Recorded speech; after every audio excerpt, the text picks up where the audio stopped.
Assalamualaikum warahmatullahi wabarakatuh. Perkenalkan, nama saya Naufal Fawaz dengan NIM 2020 10 1103 1145 dari kelas G.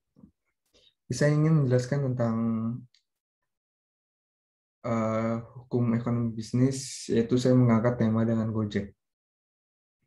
Sebelum itu, saya ingin menjelaskan latar belakangan dulu mengenai Gojek. Gojek didirikan oleh Nadiem Makarim, warga negara Indonesia, dengan lulusan Master of Business Administration dari Harvard Business School. Yang mendirikan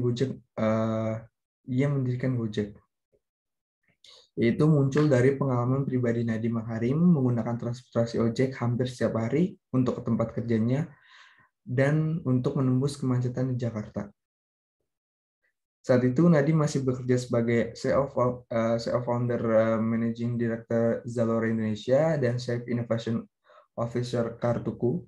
Sebagai seorang yang menggunakan transportasi ojek, Nadiem melihat ternyata sebagian besar waktu yang dihabiskan oleh pengemudi Gojek hanyalah sekedar mangkal menunggu penumpang. Padahal pengemudi ojek akan mendapatkan penghasilan yang lebih banyak bila ia terus mencari penumpang. Selain itu, ia melihat ketersediaan transportasi ini tidak sebanyak transportasi lainnya sehingga seringkali cukup sulit untuk dicari. Ia menginginkan Gojek yang biasa ada setiap hari dibutuhkan. Dari pengalamannya tersebut, Nadiem maka melihat adanya peluang untuk membuat sebuah layanan yang dapat menghubungkan penumpang dengan pengemudi Gojek tersebut. Pada tanggal 13 Oktober 2010, Gojek ini resmi didirikan dengan 20 pengemudi. Pada saat itu, Gojek masih mengendalikan call center dengan menghubungkan penumpang dengan pengemudi ojek. Pada pertengahan 2014, berkat populasi perusahaan dari luar negeri yaitu Uber, Nadiem ini mulai mendapatkan tawaran investasi. Pada tanggal 7 Januari 2015, Gojek akhirnya meluncurkan aplikasi berbasis Android dan iOS untuk menggantikan sistem pemesanan menggunakan call center. Jadi sebelum menggunakan aplikasi jadi Gojek ini, bisa diakses itu melalui call center aja. Jadi untuk kita tahunya dapat pengemudi tersebut yaitu dengan menggunakan nomor telepon dari call center tersebut. Gojek pertama kali mendapatkan kucuran dana dari NSI Venture pada Juni 2015 dengan besaran dana yang tidak dipublikasikan. Terus pada Oktober 2015, Gojek kembali mendapatkan kucuran dana, kali ini dari Square Capital dan DST Global yang tidak disebutkan jumlahnya juga. Tapi pada tanggal 16 pada bulan Agustus 2016, Gojek secara resmi mengumumkan pendanaan senilai 7,2 triliun rupiah, yaitu dari World Ventures, Farallon Capital, dan Capital Group Private Market dan investor-investor sebelumnya. Dengan adanya pendanaan tersebut, Gojek resmi berstatus unicorn pertama di Indonesia, yaitu startup dengan valuasi lebih dari 1 miliar US dollar atau sekitar 17 triliun rupiah.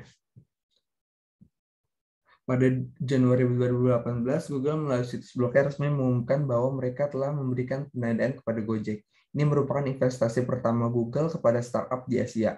Kucuran dana tersebut merupakan bagian dari seri pendanaan yang diikuti oleh Tencent, JD, Tencent, dan Meitu Dianping yang melalui angka 1,2 miliar US dollar sekitar 16 triliun dengan mengumumkan Gojek tidak merinci besarannya tersebut. Tidak lama setelah Google, Astra International dan yang merupakan salah satu perusahaan otomotif nasional mengumumkan investasinya kepada Gojek senilai 150 US dollar atau sekitar 2 triliun. Dana tersebut merupakan investasi terbesar sepanjang sejarah Astra di sektor digital.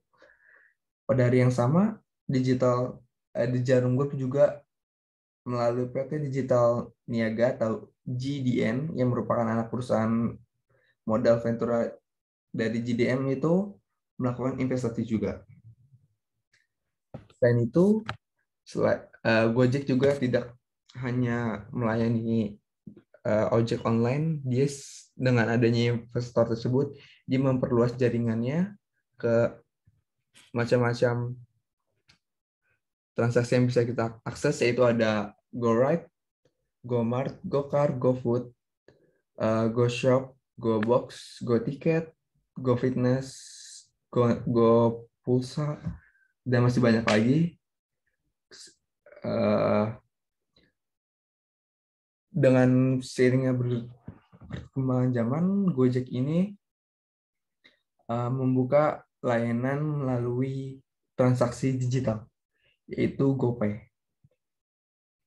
Nah, GoPay ini merupakan dompet elektronik atau layanan elektronik yang digunakan untuk menyimpan data instrumen pembayaran dengan menggunakan kartu dan uang elektronik. Dompet elektronik juga bisa digunakan untuk penyimpanan atau menampung dana untuk melakukan transaksi pembayaran. Dompet elektronik lebih dikenal dengan sebutan e-wallet atau dompet digital atau digital wallet di Indonesia sering digunakan juga oleh yang sering digunakan di Indonesia itu banyak, contohnya kayak Picas, OVO, dan lain-lain lah. Bank Indonesia juga sudah mengatur tentang penggunaan dompet digital ini sehingga dipastikan aman dan digunakan.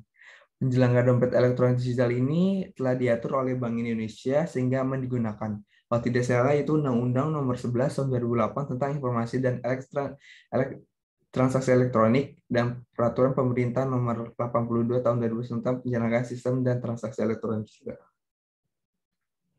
Nah, apa sih kalau yang kita maksud dengan GoPay ini yang ada di Gojek?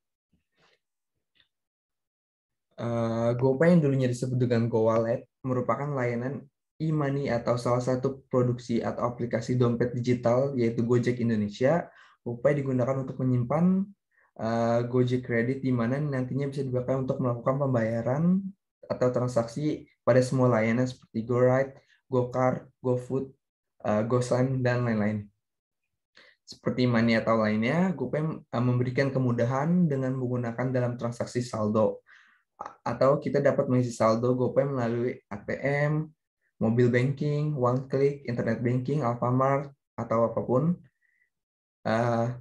sampai melalui mitra pengemudi Gojek menjamin semua data transaksi penggunaan aplikasi GoPay selalu aman dan menerapkan teknologi terkini. GoPay juga bisa disebut sebagai mata uang elektronik atau disebut dompet virtual. Banyak sekali fitur GoPay yang bisa digunakan dalam aplikasi Gojek ini.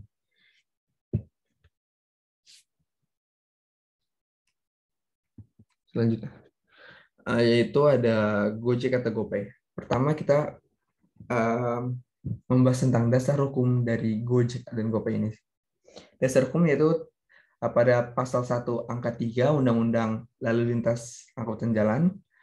Angkutan adalah perpindahan balik orang maupun barang dari suatu tempat ke tempat lain dengan menggunakan kendaraan dalam berlalu lintas di jalan. Yang kedua itu pasal 1 angka 23 Undang-Undang Lalu Lintas Angkutan Jalan, bahwa yang dimaksud dengan pengangkut dalam hal pengemudi adalah orang yang memiliki SIM, surat izin mengemudi, serta dapat mengemudikan kendaraan bermotor dalam lalu lintas jalan. Kewajiban utama pengangkut adalah mengangkut penumpang dan atau barang dari suatu tempat ke tempat tujuan tertentu dengan selamat, sesuai yang diperjanjikan dalam perjanjian perangkutan. Pasal 1 angka 7 Nomor 22 tahun 2009 tentang lalu lintas dan angkutan jalan yang dimaksud dengan kendaraan adalah suatu sarana angkut di jalan yang terdiri dari kendaraan bermotor dan kendaraan tidak bermotor.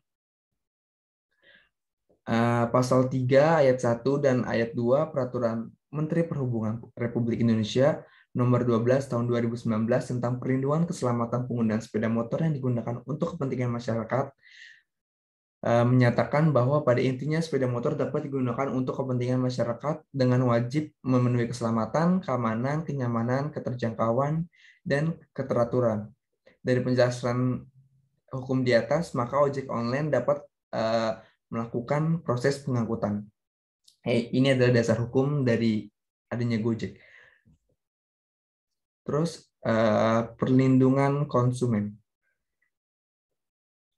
Upaya perlindungan Ini salah satunya dijalankan dengan memberikan perlindungan asuransi untuk mencapai rasa tenang dan nyaman saat mengakses layanan Gojek yang dikenal menjadi jembatan ekonomi bangsa ini. Perlindungan asuransi diberikan kepada pengguna layanan GoCar bekerja sama dengan Rasa Raharja, sedangkan penggunaan GoRed dilindungi oleh asuransi Allianz yang didukung oleh dasar polis. Selain ini, Gojek juga telah mengembangkan fitur keamanan pada aplikasi antara lain adalah tombol darurat dan bagaikan perjalanan berbagai untuk tindakan darurat yang dilaporkan dengan cepat sehingga dapat direspon oleh cepat pula. Kemudian yang terakhir adalah fitur pengingat bagi para mitra pengemudi GoCar yang bercerat. Untuk penanganan yang sigap dan responsif, Gojek menyiapkan unit darurat khusus 24 jam. Unit darurat khusus yang tersedia di Jakarta, Medan, Bandung, Jogja, dan Makassar bahkan telah terintegrasi dengan layanan ambulans Gojek sehingga dapat diberikan pertolongan medis awal. Eh,